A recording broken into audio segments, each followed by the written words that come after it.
Hi friends, அனைவருக்கும் வணக்கம். இன்னைக்கு என்ன வீடியோ பார்க்க போறீங்கன்னா, ஒரு 1/2 கிலோ சீரக சம்பா அரிசியை வச்சு பிளைன் பிரியாணி உங்களுக்கு செஞ்சு கட்ட போறேன். சிக்கன் மட்டன் போடாம. இந்த புரட்டாசி மாசம் நீங்க நான்வெஜ் சாப்பிடாதவங்க இதை ட்ரை பண்ணி பாருங்க, சூப்பரா இருக்கும். வாங்க வீடியோக்குள்ள போலாம். இன்னைக்கு பிளைன் பிரியாணி உங்களுக்கு குக்கர்ல செஞ்சு கட்ட போறோம். அதுக்கு தேவையான பொருள் எடுத்து வச்சாச்சுங்க. ரைஸ் பாருங்க, சீரக சம்பா அரிசி 1/2 கிலோ எடுத்து வச்சிருக்கேன். இது ஊற போட்டுடலாம், சரிங்களா? இன்னைக்கு பிளைன் பிரியாணிக்கு நம்ம ரெடிமேட் மசாலா எதுவும் யூஸ் பண்ண மாட்டாங்க எப்பவுமே. நான் இன்னைக்கு பிரியாணி மசாலா நம்ம ரெடி பண்ண போறோம். என்னன்னு கேட்டீங்கன்னா, 1 கிலோவுக்கு 8 கிராம் பட்டை போடுவோம். அதுல ஒரு 4 கிராம் எடுத்திருக்கேன். அதை விட கம்மியா பாத்தீங்கன்னா ஏலக்காய், அதை விட குறைச்சலா கொஞ்சம் கிராம் எடுத்திருக்கேன். ஒரே ஒரு ஸ்டார் அனிஸ் எடுத்திருக்கேன். ஒரு ஃபைன் பவுடர் அரைச்சு எடுத்துக்கலாம். நம்ம பிரியாணி மசாலா ரெடி பண்ணியாச்சுங்க. இந்த ஏலக்காய் இது கொஞ்சம் பிசுரா இருக்கும், ஏன்னா கொஞ்சமா ஏலக்காய் அரைச்சா அப்படித்தான் இருக்கும். நிறைய போடும்போது நைஸா அரைச்சிடும், சரிங்களா? இப்போ அடுப்புல குக்கர் வச்சாச்சுங்க. இப்ப குக்கர் அடுப்புல வச்சாச்சுங்க. இப்ப சூடாயிருச்சு, குக்கர் சூடாயிருச்சு. ஒரு 100 ml கடலெண்ணெய் ஆட் பண்ணிக்கங்க. இப்ப எண்ணெய் சூடாயிருச்சுங்க. ஒரே ஒரு பிரிஞ்சி இலை சேர்த்திக்கலாம்.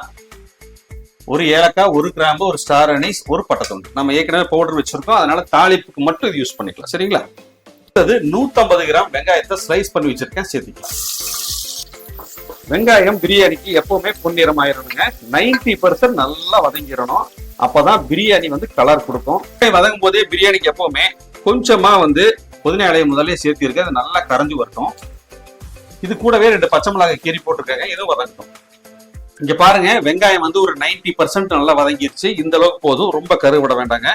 இப்ப 2 டீஸ்பூன், டேபிள் ஸ்பூன் இல்ல 2 டீஸ்பூன் மட்டும் இஞ்சி பூண்டு பேஸ்ட் சேர்த்துக்கலாம்.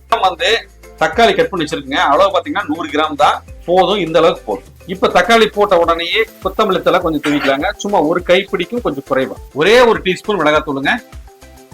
அடுத்தது பாத்தீங்கன்னா பிரியாணி மசாலா. நம்ம அப்படியே அளவு வச்சு காமிச்சு பாத்தீங்களா, 2 டீஸ்பூன் பிரியாணி மசாலா, சரிங்களா? எல்லாத்தையும் ஒரு மிக்ஸ் பண்ணிக்கலாங்க. அடுத்தது இந்த பிளைன் பிரியாணிக்கு தேவையான தயிர் 2 டேபிள் ஸ்பூன் சேர்த்துக்கலாங்க. இப்ப இந்த பிரியாணிக்கு தேவையான உப்பு சேர்த்துக்கலாங்க. 2 டீஸ்பூன் உப்பு சேர்த்துக்கலாம். இதுல ஒரு 1.25 டம்ளர் எடுத்திருக்குங்க 1/2 கிலோவுக்கு.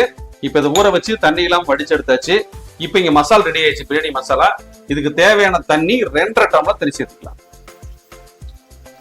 இப்ப நம்ம எல்லா மசால், இந்த பிரியாணிக்கு தேவையான தண்ணி எல்லாமே ஊத்தி வச்சுங்க. உப்பு செக் பண்ணிக்கலாம்.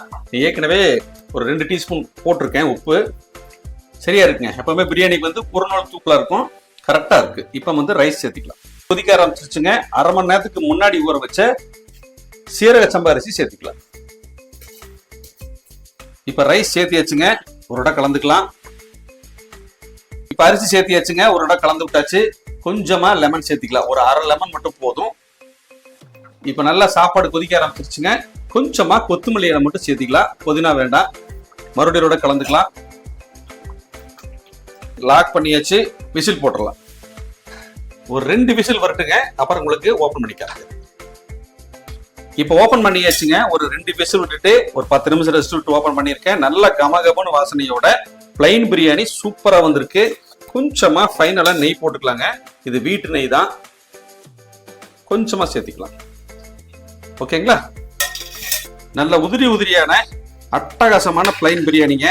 கூட நீங்க முட்டைக்கறி வச்சு சாப்பிடலாம். இல்லாட்டி சிக்கன் 65 நீங்க வச்சு சாப்பிட்டா இது சூப்பரா இருக்கும்.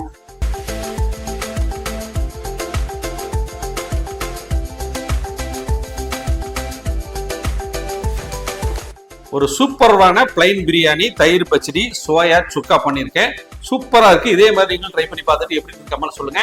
நன்றி, வணக்கம். அடுத்த பார்க்கலாங்களா? பாய்.